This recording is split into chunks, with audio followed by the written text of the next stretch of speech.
I think it was several weeks ago when it started.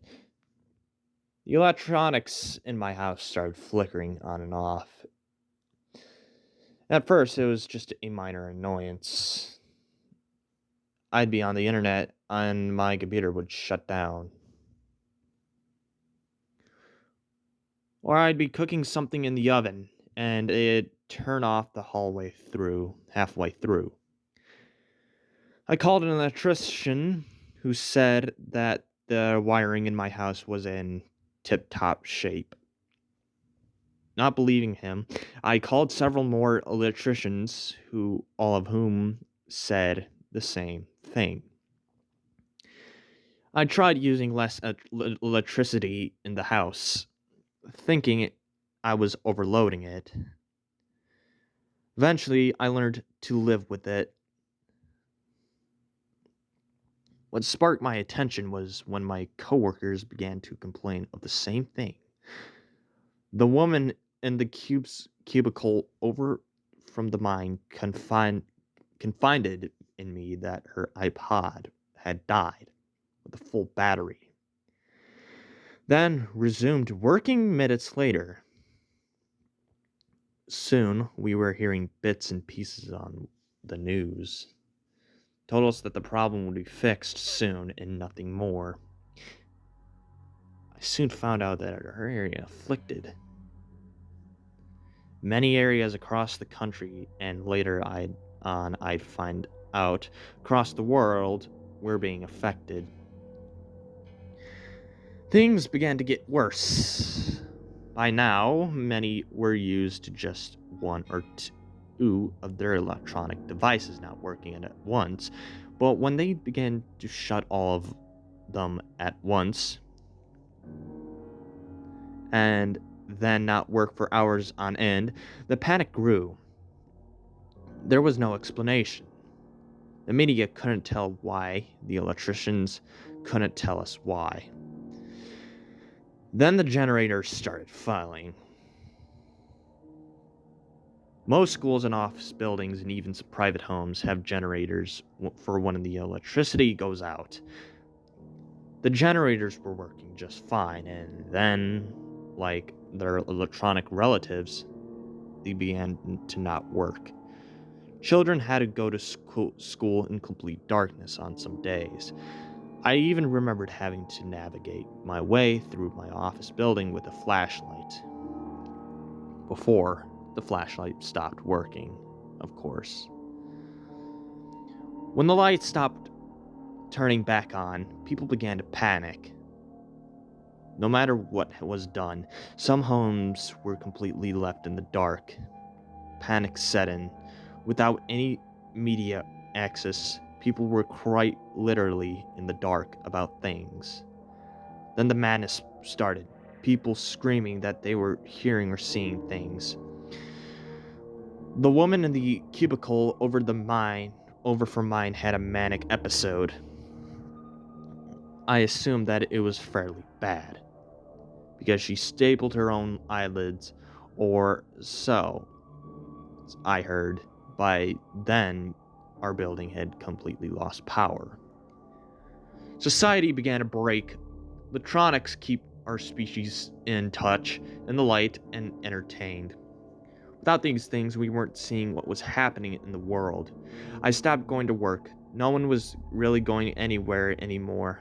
People were staying at home, stockpiling food and survival necessities, and taking care of their loved ones who were suffering from delusions.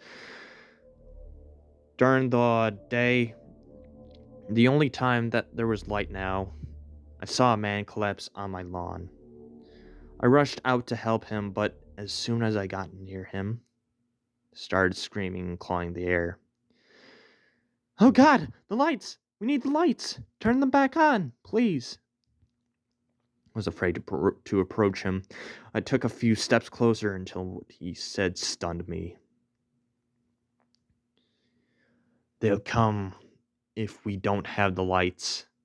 Come for us all. Man, woman, child." I left my hair stand up on an end. I'm a rational, church-going man, but the way this man was screaming The way his eyes looked, I felt that he may not just be suffering from a delusion. I would have asked the man more, but he collapsed. His heart giving out to another attack. He lay on his face in the light of my lawn. I didn't want to leave him there, but I couldn't call the police, and I'd never seen his face in this neighborhood. I ended up dragging him to the police station across town, even though I knew the cops wouldn't be there. By the time I made my way back, the sun was setting. Its yellow and orange penumbra was stretching over the horizon as night approached. Felt my hair stand on end again as I rushed to my house, slamming the door shut behind me. An hour later, I was almost drifting off to sleep. I didn't do much else. These days, when a godless shriek of pure agony ripped the air like a clever through stream, a blood-curdling scream coming from a few houses over. I shot up in bed and bolted to the house. Few others joined me as we waited to see what was wrong. However, no one came to the door. No one cried for help. One of the men who had come to help decided to check it out. He busted down the door and disappeared into the darkness inside. A few moments later, we heard a scream, too. But as we were closer this time, we also heard brand new noises. The sickening suction and the tearing of sound of flesh being torn from bone, of two-toned inhuman laughter, of blood splattering the walls like the canvas of a modern artist. My next memory is arriving back home.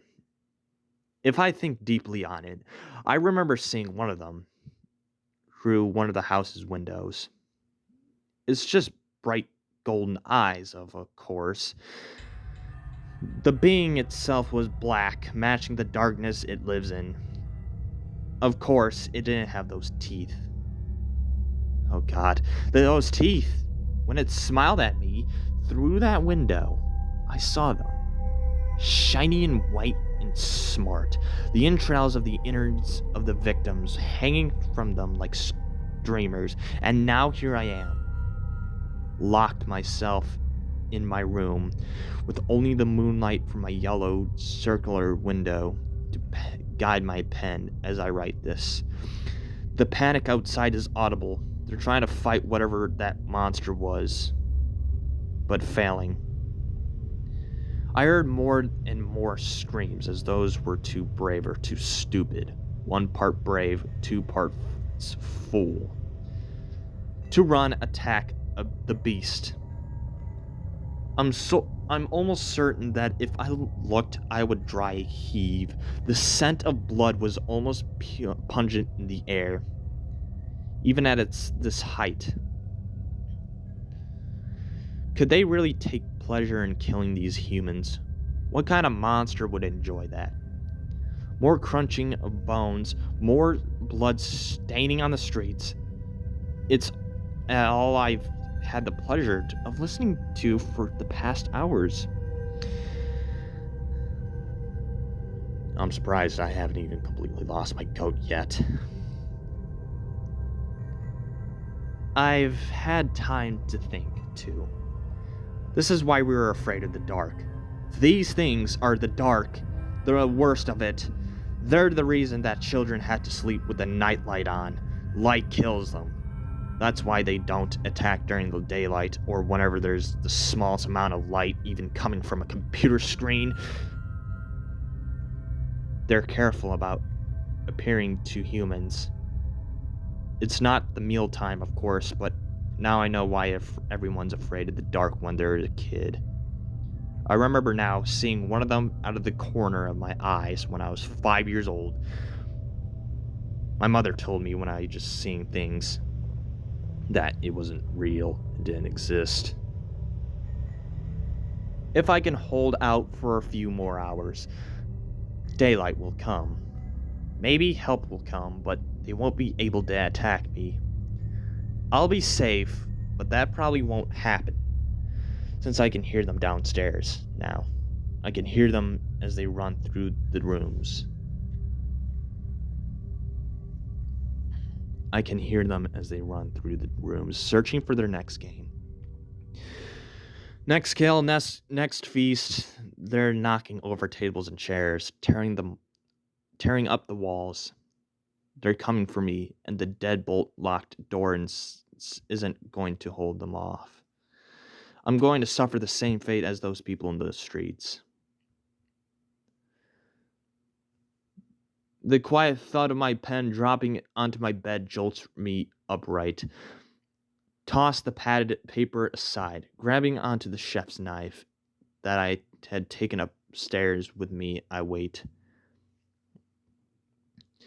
I can hear their claws scraping at the door, tapping into the knob, and receiving a pleasant clinging noise, like when you hit a spoon in a pan together. I hear another tone giggle, one tone as pleasant and innocent as that of a child, the other as dark and as sinister as the devil himself. I grip the knife that I had stolen from the kitchen on my way up, clutching it with a sense of false courage. I know that this won't do anything more than the guns did in the street. Absolutely nothing. My knuckles are white, and I know I should be focused on survival. But all I can think about is why. Why did this have to happen? What turned the lights out? Was it our time as humans to go? Was it time for our species to end? My thoughts were traveling at a speed I could barely comprehend, and then they all stopped as the horrific creaking noise of my door opening slowly tears through my pseudo confidence. My eyes meeting one of theirs, I dropped the knife. Fingers losing their ability to hold on any longer. They're approaching me, moving slowly, their teeth curled in hideous grins. I fumbled for the knife, swinging it widely as they approach. It moves through their bodies like air.